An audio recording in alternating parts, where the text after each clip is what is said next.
Everyone. तो फिर मैं आ गई हूँ ब्लॉग के साथ। आज डे 4। मैं 2 दिन से वीडियो अपलोड नहीं कर पा रही थी क्योंकि मीशो पे महा सेल चल रहा है और उसके लिए मुझे काफ़ी सारे प्रोडक्ट के रिव्यूज़ देने पड़ रहे थे और बार बार मुझे वीडियोज़ बनाने पड़ रहे थे, फिर अपलोड, फिर एडिटिंग। थोड़ी तो एडिटिंग करनी ही पड़ती है कि वॉइस कभी कुछ, और इसकी वजह से घर पूरा फैला हुआ था, यहाँ कपड़े वहाँ कपड़े साथ जाए। तो अभी मैं जाके फ्री हुई हूँ घर के सारे काम करके संडे तक, और बहुत सारे कपड़े वपड़े धुलने थे, सारे धुला के सही करके सब अच्छे तरीके से रख के उसके बाद मैं लाइव आई हूँ। अच्छा मुझे एक चीज़ बताओ, मतलब किसी से भी आप पूछ के बताना कि ये ना जो मेरा बेबी है ना, ये बहुत ज़्यादा वोमिटिंग करता है। मतलब दूध पी रही है ला के, इसको ढकार दिला देते हैं ना, उसके बाद भी पता नहीं कैसे ये वोमिटिंग करता है। मतलब दूध वाले तो नहीं करता है, वैसे फटे फटे दही की तरह वोमिटिंग करता है। तो मुझे प्लीज़ आप लोग बताना कि ऐसा क्यों करता है ये। और एक तो ये मोटा नहीं हो रहा, बहुत पतला ही है। दूसरा लैटरिन ये रोक नहीं पा रहा है। कहते हैं कि बेबी अगर लैटरिन 1-2 दिन नहीं करता है ना तो थोड़ा सा हेल्दी होता है। ये लैटरिन ही नहीं रोकेगा तो हेल्दी कहाँ से होगा। तो प्लीज़ मुझे अपनी दादी नानी जो भी हैं, मम्मी मम्मी से पूछ के मुझे बताना। मुझे प्लीज़ कमेंट में बताना कि क्या करूँ, कैसे करूँ प्लीज़, क्योंकि मेरा फर्स्ट बेबी है, मुझे उतना नॉलेज नहीं है इसलिए। चलो तो फिर आज 4th डे और मैं आपसे क्या बातें करूँगी। तो अपने ससुराल के बारे में चलो मैं आपको बताती हूँ। तो मेरी ससुराल में टोटल हम 6 लोग हैं, और 6 बड़े लोग हैं और 3 छोटे हैं, जैसे कि ये। तो पहले मेरे देवर की शादी हो रखी है, उन्होंने लव मैरिज किया है। तो उनकी शादी को शायद 4-5 साल हो गए हैं। और उसके बाद मेरी शादी हुई है। मेरी शादी को अभी 2 साल हो गए हैं, अब 27 तारीख को हो जाए, 27 मई को 2 साल हो जाए। तो जब मेरी शादी हुई थी तो उनकी शादी को 3 साल हुआ था, उनकी 3 साल की लड़की थी, तब की बात है, 2 साल। तो मेरी सास है, मेरे ससुर है, देवर देवरानी, उनके 2 बच्चे, मैं और मेरे हस्बैंड, मेरा एक छोटा सा लड्डू। हेलो कर दो लड्डू, हेलो। तो मैं कैसे बताऊँ यार कि मैंने बहुत कुछ सोचा था अपने देवर के बारे में। मैंने कहा था मुझे कुछ ना मिले लेकिन मुझे एक देवर ज़रूर मिले। उसकी शादी में मैं लहंगा पहनूंगी, ये करूँगी, वो करूँगी, ऐसे डांस करूँगी, सारे शौक़ पूरे करूँगी। बट उल्टा हो गया, उसने मेरी शादी में सारे शौक़ पूरे कर दिए। फिर क्या।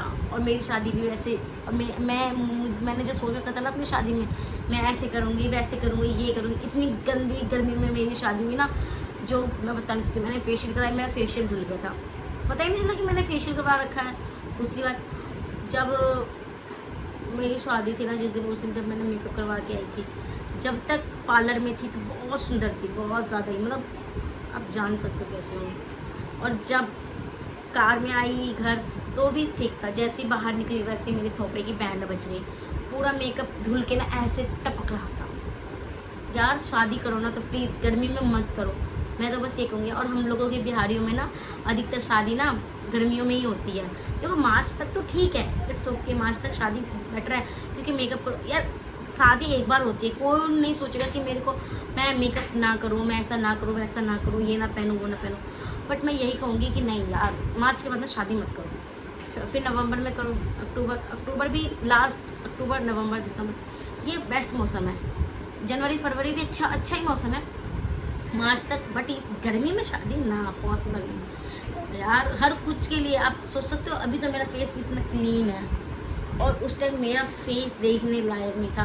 पूरे फेस पे पिंपल, कैमी, मतलब जो भी मैंने लगाया था, जो मुझे उन पार्लर वाले ने लगाया था, उसका रिएक्शन हुआ या क्या हुआ, पूरा फेस खराब, एकदम डल हो गई थी मैं, बहुत ज़्यादा काली काली सी हो गई थी मैं। तो बस मैं यही कहूँगी कि गर्मी में शादी मत करो। हाँ, आपको पता क्या हुआ था जब मेरी शादी, देखो जब मैं दिल्ली में थी और मैं ना हॉस्पिटल में जॉब करती थी, तो मेरे को ना मेरे हस्बैंड ने कॉल किया था। उस टाइम मुझे पता नहीं था कि ये, तो अभी यार कौन फ़ोन उठाएगा जब अगर मैं OT में ब्लड टेस्ट के लिए गई थी हैं, और मुझे ना ये बार बार फ़ोन कर रहे हैं। तो एक बार मैंने बोला कि मैं ना अभी बिज़ी हूँ, मैं बाद में फ़ोन करूँगी। तो उनको समझ जाना चाहिए ना कि हाँ बंदा बिज़ी है हॉस्पिटल में, तो नहीं फ़ोन करना चाहिए।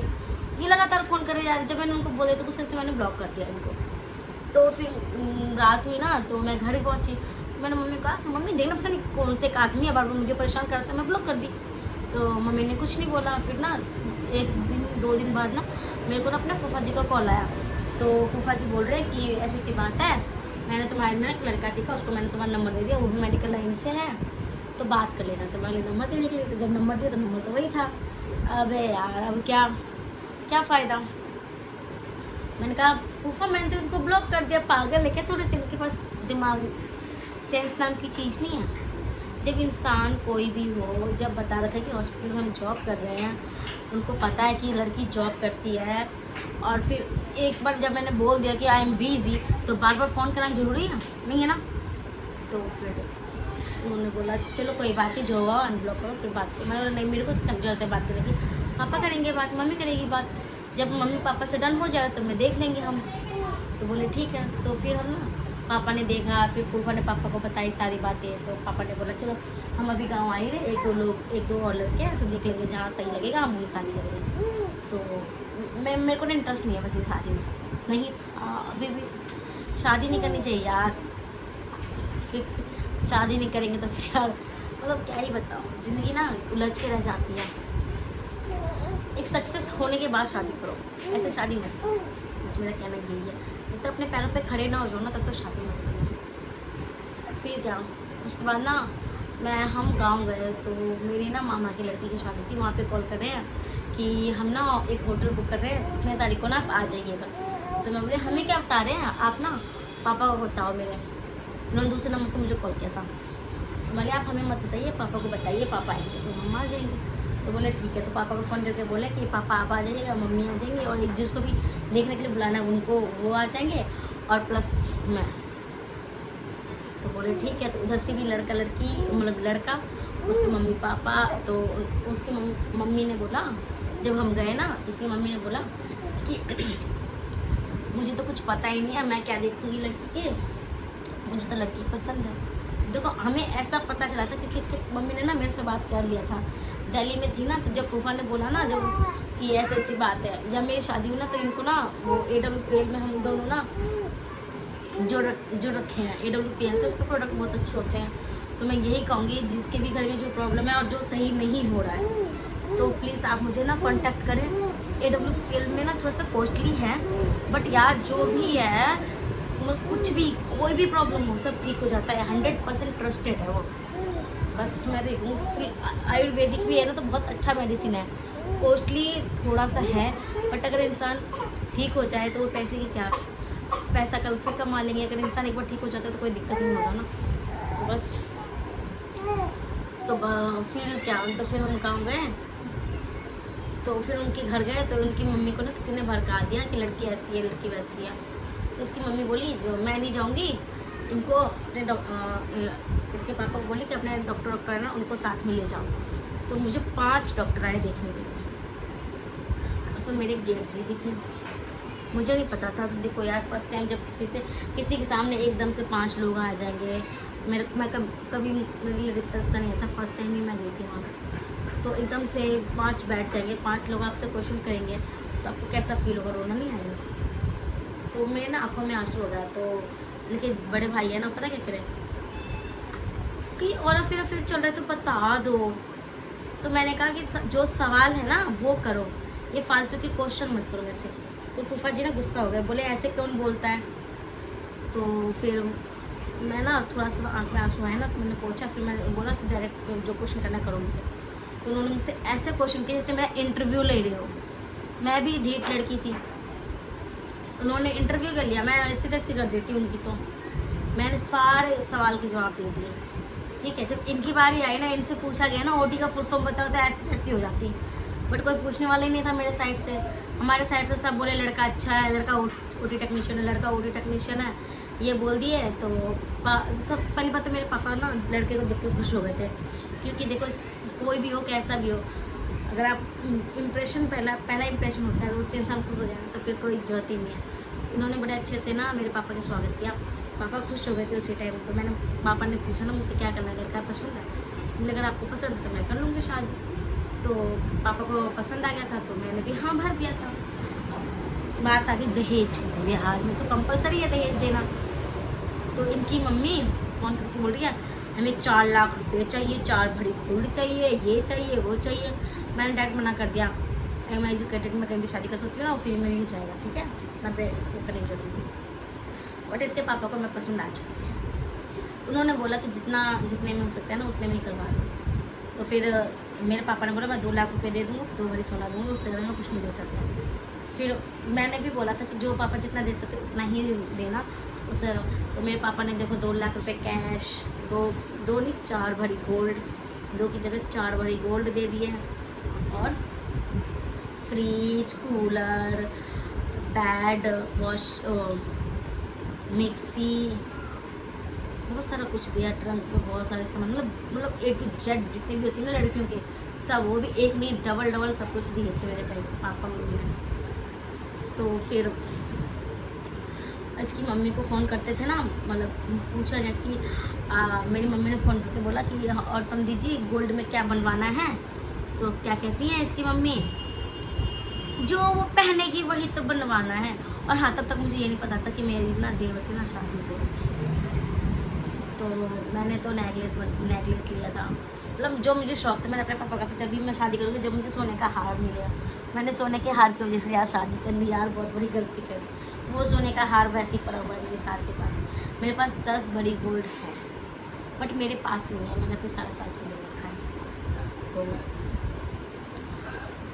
तो मतलब इतना कुछ। फिर उन्होंने सवाल क्या इंटरव्यू के जिससे लिया, फिर इनको पसंद आ गई तो दहेज वेज की बात हुई। फिर शादी का जब टाइम आया तो उनके घर में किसी की डेथ हो गई थी। तो फिर डेट था 15 मई की, तो बढ़ के हो गया था 27 मई शादी की डेट। फिर उस दिन हमारी शादी हुई। शादी में भी यार इतना कुछ हुआ ना, मैं बताऊँगी आपको नेक्स्ट ब्लॉग में। क्योंकि मेरा बेबी ना बहुत परेशान हो रहा है, पता नहीं बार ना थोड़े देर पे ना वॉमिटिंग कर दे रहा है। क्या हो गया इसको मुझे पता नहीं। तो प्लीज़ आप लोग ना पता करके बताओ कि क्यों इसको बार वॉमिटिंग हो रहा है। अपनी मम्मी के कमेंट में मुझे जरूर बताओ कि क्यों इसको वॉमिटिंग हो रहा है। देखो ये बहुत परेशान हो रहा है। देखो सुबह से मैं इसको लेके गोद में घुमा रही हूँ, कभी ऊपर कभी नीचे, कभी यहाँ कभी वहाँ, पूरे टाइम। और रात में यार नींद नहीं आई। शाम का टाइम हो चुका है, क्या बताऊँ मैं आपको। बोला कि स्नैक आ चुका है, ऊपर छत पे था, मेरे हस्बैंड गए देखने के लिए। तो बोले इतना बड़ा सा स्नैक है ब्लैक कलर का। तो फिर गेट ना थोड़ा सा उसमें हॉल है, थोड़ा सा। तो फिर हमने उसमें कपड़े लगाए, फिर हम सोए।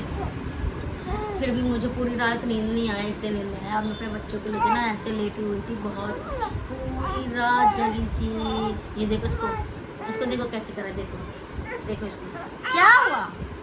लदो से बातें करो, देखो वो देखो कौन है। फिर मैं पूरी रात सोई नहीं, इसलिए मेरे सर में दर्द हो रहा था। अभी भी मैं थोड़ा सा चाय बना के पी, लेकिन फिर से सर दर्द हो गया है, कंटिन्यू रिलैक्स नहीं होगा। तो इसलिए मैं ज़्यादा देर बात नहीं कर सकती और थोड़ा मतलब इतनी। और ये जगह हुआ है, सो नहीं रहा। ये सोता तो थोड़ी देर में सो भी जाती। और इतने सारे काम थे आज, काम करते करते मेरा टाइम खत्म हो गया। तो बस आज के लिए सिर्फ इतना ही। नेक्स्ट ब्लॉग में और बातें लाऊंगी। तो मेरी सास के बारे में बताऊँ कैसी है, बहुत ज़्यादा खड़ूस है। शादी की बात की भी बात बताऊंगी आपको कि क्या हुआ मेरे साथ।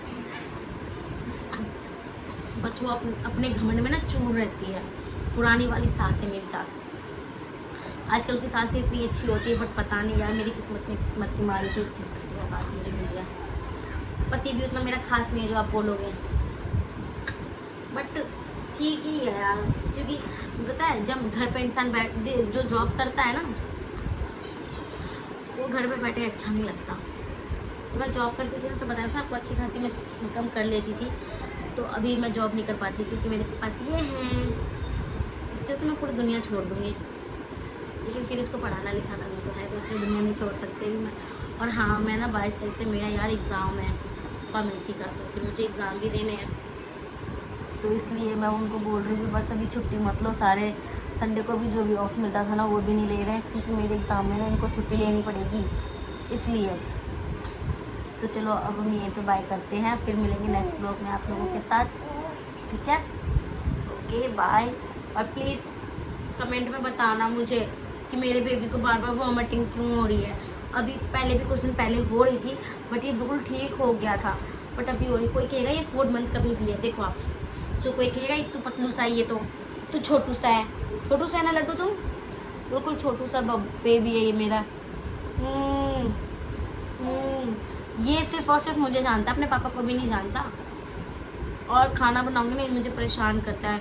और ये अपने सोचो, जब जब रात में ना, जब मैं वो वीडियो बना रही थी ना, तब इसने ना अपने बाप को मुझे इतना परेशान किया। मैं बार बार कपड़े खोल खोल के लेती, क्योंकि सारे ना वो सितारे न गए ना और रोने लग जाता, इसलिए बार बार ड्रेस पहनती, फिर उतारती, पहनती, उतारती, तब जाके वीडियो बनाया। और उसके पापा 1 मिनट भी नहीं ले सकते, लेते ये रोने लगता, लेते रोने लगता।